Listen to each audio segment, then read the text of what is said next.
वाक़े ॾिंदालू पीपी हुकूमत इरसा एक्ट वारो मामलो सिंध असेंबली में आणण जो फ़ैसिलो कयो आहे। ऐवान सदर जी मंज़ूरीअ बाद इरसा एक्ट में तरमीम वारो मामलो बहस हेठि आयो। Sindh TV news investigation cell इहा ख़बर सभ खां पहिरियां नशर कई। इरसा एक्ट ते रद्द अमल बाद मामलो सुभाणे असेंबली इजलास में आणण जो फ़ैसिलो कयो वियो आहे।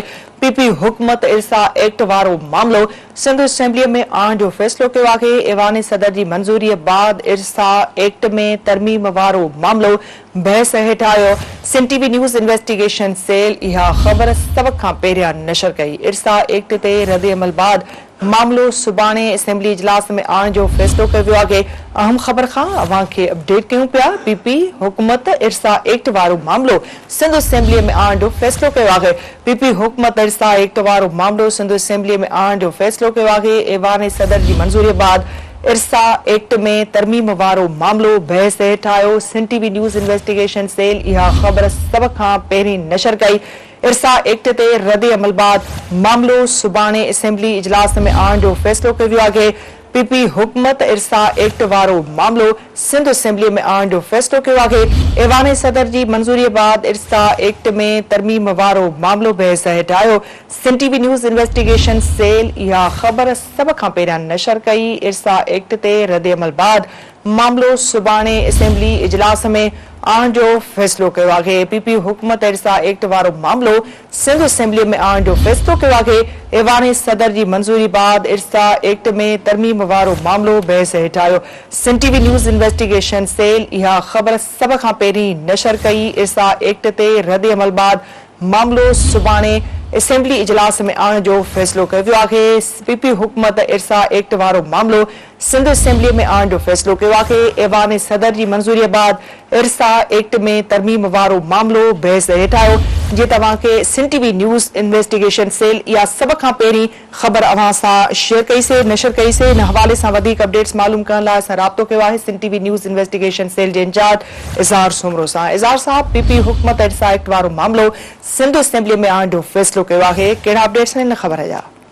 एतबार जो नज़रियनि जो चवणु आहे त लगातार इन मामले ते बहस सोशल मीडिया ते बि थी रहियो, प्रिंट ऐं इलेक्ट्रॉनिक मीडिया ते बि थी रहियो ऐं उन में पीपुल्स पार्टी खे तनक़ीद जो निशानो बणाए पियो वियो, छाकाणि त इन जो फ़ैसिलो 8 जुलाई ते ऐवान सदर में थियो त इरसा एक्ट में तरमीमूं कयूं वञनि। उन खां पोइ पाकिस्तान पीपुल्स पार्टी जे अंदरूनी हल्कनि जो चवणु आहे त जेको पाणी जे मामले ते पीपुल्स पार्टी सिंध जे सदर निसार खोड़े जी हिकु रिथ ऐवान में अॻु में ई मौजूदु आहे, जंहिं ते 6 सितंबर ते बहस थियणो हो पर उहो मुलतवी कयो वियो।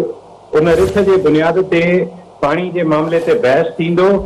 ज़रियनि जो चवणु आहे त इन मामले ते ख़ासि तौर ते इरसा एक्ट जे हवाले सां बि बहस थींदो ऐं इम्कानी तौर ते पाकिस्तान पीपुल्स पार्टी इन हवाले सां पंहिंजी पॉलिसी ॾींदी। ज़रिया इहो बि ॿुधाइनि था त मथे मर्कज़ में पीपुल्स पार्टी एक्ट ते राज़ी थी वई आहे, पर सिंध में जेको रद्द अमल अचे थो, अॻु में असां अॼु ब्रेक कई आहे ख़बर त 10 तारीख़ ते हिकिड़ो मुख़ालिफ़ दुर्जे पार्टियुनि जो जीडीए ऐं हमख़्याल पार्टियुनि जो हिकु अहम इजलास बि सॾायो वियो आहे, जंहिंमें इरसा एक्ट जे हवाले सां कंहिं वरी तहरीक जो ऐलान थी सघे थो। इन पस मंज़र में पीपुल्स पार्टी फ़ैसिलो कयो आहे त हाणे इन मसइले ते ओपन बहस थिए। ज़रियनि जो चवणु आहे त पीपुल्स पार्टी जी सिंध में इन मामले ते जेका राय आहे उहा इहा आहे त हीउ मामिलो सिंध जे ज़राअत लाइ, सिंध जे मईशत लाइ ख़तरनाक आहे, तंहिं करे हिन जी हिमायत न कजे। ज़रियनि जो चवणु आहे त हिन वक़्त ताईं इरसा एक्ट जे हवाले सां ऐवान सदर मां मंज़ूरीअ खां पोइ इरसा जे सिंध सां तालुक़ रखंदड़ मेंबर हुन जी बाक़ाइदे तहरीरी मुखालफ़त कई।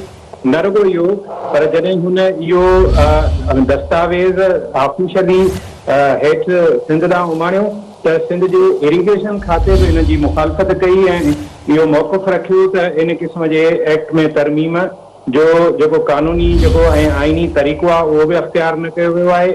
ऐं जीअं त हीउ मामिलो पाणी जो मामिलो निज CCI जो मामिलो आहे, उते बि न रखियो वियो ऐं उन खां अलावा जंहिं तरह जा अख़्तियार इरसा जे चेयरमैन खे ऐं ख़ासि हुन जी कमेटी खे ॾिना विया आहिनि, उन सां सिंध जे छा बल्कि मुल्क जे तमामु सूबनि जे मफ़ादनि खे छीव रसंदो।